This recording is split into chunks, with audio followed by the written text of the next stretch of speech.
Hello everyone, Joshua Hayes at BigWaveTrading.com. There is a lot of content out there to digest on YouTube, so if you're watching this video lesson, thank you very much. I really appreciate it. Hope it's helping you guys make money, but more importantly, in this market environment, I hope it's helping you guys save money. So, as you all know, coming into this weekend video lesson, I think the last ever since Jackson Hole, basically, I believe the titles have been they're clickbaity just to be stupid because this is what the public seems to digest. Crash incoming, look out below, and I think I'll title this video lesson, uh-oh, because we're actually back to the lows. Now, what I will say is that this has been a very interesting, unique market environment, and it's very fluid. I will remind everybody, at the end of 2021, I started to sell off my long-term portfolios. I began in June, July. I then went to 50% cash in the long-term portfolios. I believe it would have been during this crack in November. Don't hold me to that. Can't quite remember if it was this crack or if it was actually, I know it was this crack. It might have been this crack. I don't know. Either way, 5 stocks were holding up the entire market. Something was weird. They were talking about transitory inflation, which, based on human history, and historical models of all governments that have ever existed, transitory inflation has never existed. So, big red flag when they kept saying transitory, transitory, transitory. You're like, come on, guys, man. When ever in the history of anything has that ever been the case? So, got out of 50%. And I said before 2022 started, I expected this volatility and that 2022 would be the year of the active trader. Now, what does that mean? It means you either get granular in your day trade, or if you swing trade or position trade, you must be proactive at taking profits. And I really recommend, if you're a new trader, to use break-even stops. In fact, I started a day trading account in October of last year just to show people that even with trading with 20% or less of your capital in an account, even if it's a long-only account, if you implement break-even stops, your first year as a day trader can go well. This educational toss account with break-even stops that only deals with small caps, that only deals with longs, that's only intraday, is up over 30% while the market is down 20%. There is a 50% divergence. All you had to do was implement break-even stops. So this then happens to go back to what's been happening recently, in that if you're not taking profits quickly in this market environment, you're doing it wrong. You got to be active trader in this market environment. You just have to be. Hard rule number 1 at big wave trading, and the reason why you never see me posting this loser, that loser, this loser, that loser, this loser, talking about this loser on social media, is because they are always, every time, 100% of the time, small and manageable. We enter every trade knowing exactly where we're going to stop out if we're wrong, and we know the exact dollar amount we're going to lose before we enter any trade, calculating it from our entry to that expected stop. So that's hard rule number 1. Hard rule number 2, and there's only 2 hard rules at big wave trading: never fight the Fed. Now, all throughout 2022, been pretty much bearish on this tape. Made mention at the beginning of 2022, the SPY pulls back, gets to 400. I'll start adding back slowly into the long-term portfolios. At 380, I'll do the same. And at 350, I'll do a major load. Now, we didn't get that. We came down to 360 and we bounced. Then some pretty good CPI, PPI, GDP reports were coming out. At least we were taking it bullishly that way. And then the market started to run higher. Then I got the 21 EMA over the 50 SMA. All of this move to the 100 SMA made sense to me. Had no problem participating. Got some pretty good signals. Was able to get 25% of my capital, available capital, into 2 different positions during this time. And then got another great signal. Too bad it gapped up on me. However, this move from the 100 SMA to the 200 SMA left me completely confused. I wasn't getting grade A signals. My grade B signals were quite lame overall in quality, and my CAN-SLIM signals were lame. Then we reconstituted the quarterly portfolios, and I told everybody after doing that on the quarterly side that I'm now willing to get long quarterly portfolio names if they trade up and through the 21 EMA with bullish setups. That ended up happening on 2 stocks during that time. DEC right here, right there for DEC. And then on the exact same day, ENPH. Now, where you're going to see that line though, what was the market looking like during those signals? Selling off. So I didn't even go into the quarterly portfolio names. On top of that, Tesla had a beautiful, beautiful hammer candle reversal off the 50 and 100, gapped up, no trade. Did it again. See where this crosshair is? Look at where the SPY is. Guys, this is the only reason why I didn't step in and get long those stocks, because of this overall action. We did get that bounce. At first, I was like, man, oh man. And then we have rolled over. So the whole point of this is that during none of this time, I told you guys with the long-term portfolios what I was looking for when this narrative was true. Got to get long on a pullback. I can't chase it, but now I'm afraid I missed the bottom. I got to get long at some form of pullback. When did all that change? On this day? Nope. It changed on this day. August 26th changed everything. Jerome Powell came out at Jackson Hole. Normally has an hour plus long speech prepared. That's normally right around 15 pages. I believe his speech was only about 5 pages, a little bit over. Speech was only 20 minutes. And he reiterated over and over and over, job is not done. We're going to be aggressive. What are you guys thinking? Are you all stupid? Prepare for pain. He literally said households and the market needs to be prepared for pain. Now, if you didn't take him on the surface, we then got a bad CPI print, which I got to admit, didn't see that coming at all. In fact, no analyst on Wall Street did. So now you got the Jackson Hole. Fed says, hey, you guys better listen to me. I'm serious here. You're not going to get the, which is the thing. In 2018, out of nowhere, he went from QT to QE overnight and just was like, I'm kidding. So when the market's doing this, I have to respect the price action for a pullback to get long. Once he reiterates that the job is not done, QT is here to stay, and I mean, I'm going to really hammer it home. And when you cut your normal prepared speech in half, he literally ripped it up and went with a new speech. Then you have this bad CPI data. I don't know, man. That's just clear warning sign to me that you can forget your pullback for the long-term narrative. It could still happen, but I told everybody I need to see a real reversal, right? I need to see a real reversal, and then I'll get long. But then FedEx comes out, and they warn about 2023, about a recession, which so far, that's my theme going into 2023. 2022, I called the year of the active trader. I'm right now calling 2023 the year of the recession. Prepare ahead of time. And so that all looked bad. And then, of course, we got the 75 basis point. You would think that everything was good because that's what we wanted to see in here. And then Jerome Powell comes out again and just reiterates, I'm not stopping. I'm aggressive. You guys better listen to me. In fact, Fed funds rate, we're going to end the year next year at 4.6. How about that? And in 2024, we're going to end it right around 4. Both of these move the dot plots forward. It is not what the market was expecting, and we continue to sell off. So with all that out of the way, we have been all over it at Big Wave Trading.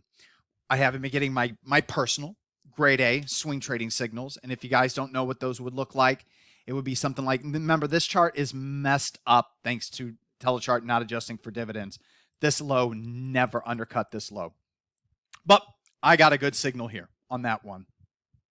I got a really good signal on okay right here. Once again, the volume spike you can see, and you know it worked out. But besides that, the CAN-SLIM names, they've been few and far between.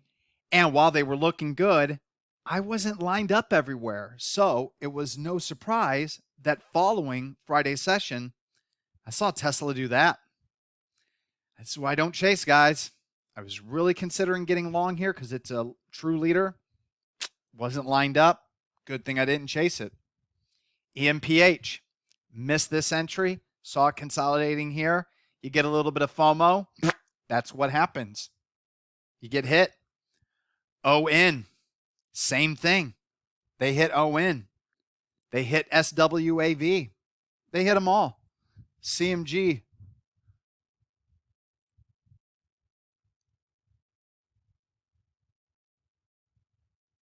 Wolf. They got them all. What's looking good following Friday's session? GIS, SJM, HSY, Calm, TWNK. Calm. There we go. What's the theme with all of those stocks? They're all food stocks. They're all bear market rally stocks.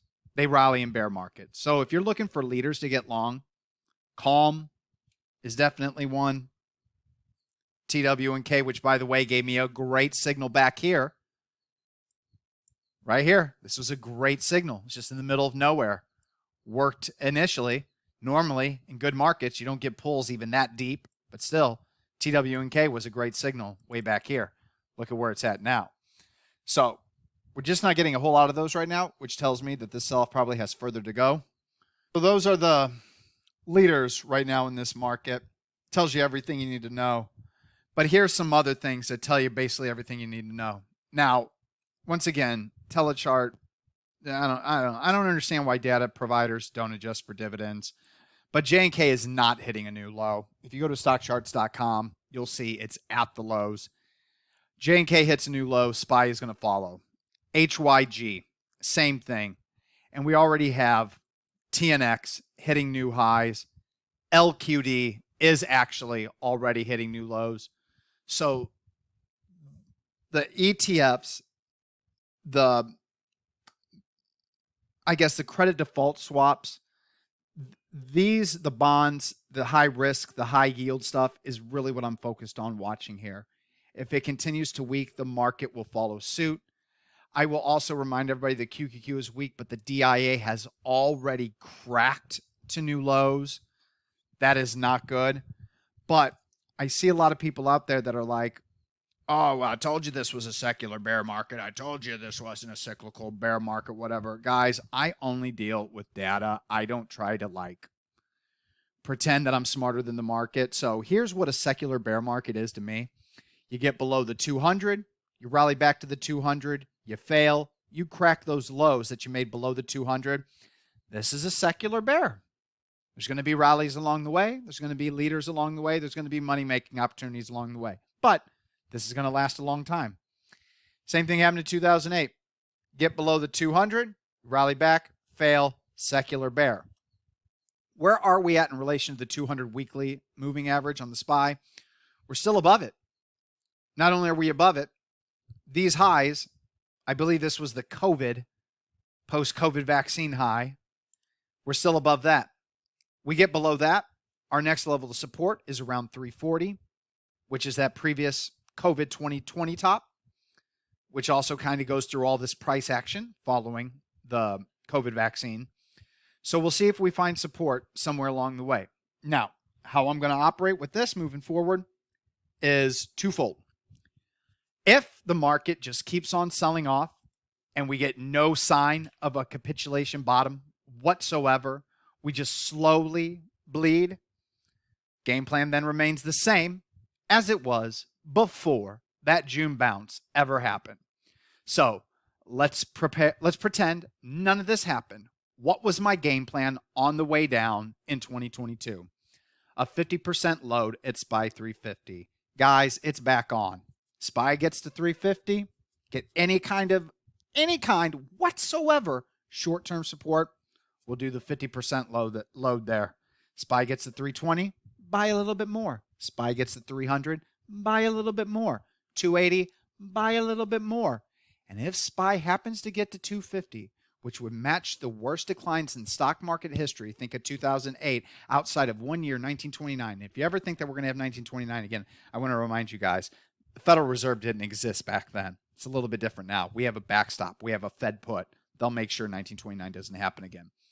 But 55%, that's about as low as you go. And if we get to SPY 250, even on the downside, before there's some kind of panic bottom, I'm all in. So let's say none of that happens now. Remember, this is a completely fluid situation. This is dependent on data and the Fed. We're in a unique time, unlike we've ever seen before. I'm going to also remind everybody, following COVID, all of the previous metrics that we use for market price movements of magnitude, velocity, and duration, that was all voided. And here's another stat that was just voided. The market has never sold off 20%, then reclaimed over 50% of that rally, and then retested the lows. Once you get a 20 to 25% decline in the market, and you retrace over half of that rally, which happened here, you never make lower lows. Guys, what did the DIA do on Friday? Once again, another market metric that has just been broken, destroyed, irrelevant. So keep that in mind. So the only way I will change what I'm doing in the long-term portfolios is if I see panic. What's panic? Well, a VIX over 40, that's a start. Are we anywhere near 40? No. In fact, the sell-off in January to February was more fear-inducing than the sell-off that we saw into the June lows, was more fear-inducing than the sell-off that we see now. Until we get a VIX above 40, I won't even consider doing a capitulation buy in the long-term portfolios. So that's going to be key. Another metric, I can't pull it up here, is the equity only put call ratio. And I did not see how that closed. CPCE, we're finally over 1. We're finally over 1. Okay, I did not know that as I made this video, so we're all learning this together. We're over 1 on the CPCE, so that's awesome. Step 1, get me a VIX over 40. Now step, the biggest two. That'll tell me that we're all clear. We start seeing flow, option flow, $1 million sweep here, $1 million sweep there, $1 million sweep there, out of the money sweep, out of the money sweep, splits, sweep, split, sweep, in new names and old leaders. I start seeing the flow in the options market combined with the 40 VIX, combined with this 1 equity on put call ratio. And then more importantly, not shown here also, I would love to see long-term retail capitulate. We're starting to see equity outflows. I believe we're going to see more, especially if the selling picks up. All that lines up, I'll be good to go. And that'll be my game plan on the long-term portfolios. So on that note, we came into the week, long-term portfolio game plan the same way. Now this week, I did buy a couple of stocks, individual stocks and mega cap names that I use all the time. Remember, long-term portfolios are 5 to 20 years. I do not care what happens to these in the next 5 years. Quarterly portfolios are more 90-day plus holds no matter what. They're still 100% cash. In November, I plan on going all in the leaders for the next quarter from November to February. And then we'll see what the market's doing then, and it'll either be back to 100% cash or taking signals as they show up. When it comes to canceling position trading, 100% cash. Been 100% cash even during this bounce. Just, they're not there, the setups. And today, swing signals, ever since this top here, I have gone, never, ever got more than 50% invested because of the lack of grade A signals. But following Jackson Hole, it has just been a slow, long. My words are horrible. Sorry, guys. So here, I'll just say this. Went into the week 90% cash, 10% invested. Came into Friday about 99% cash, 1% invested.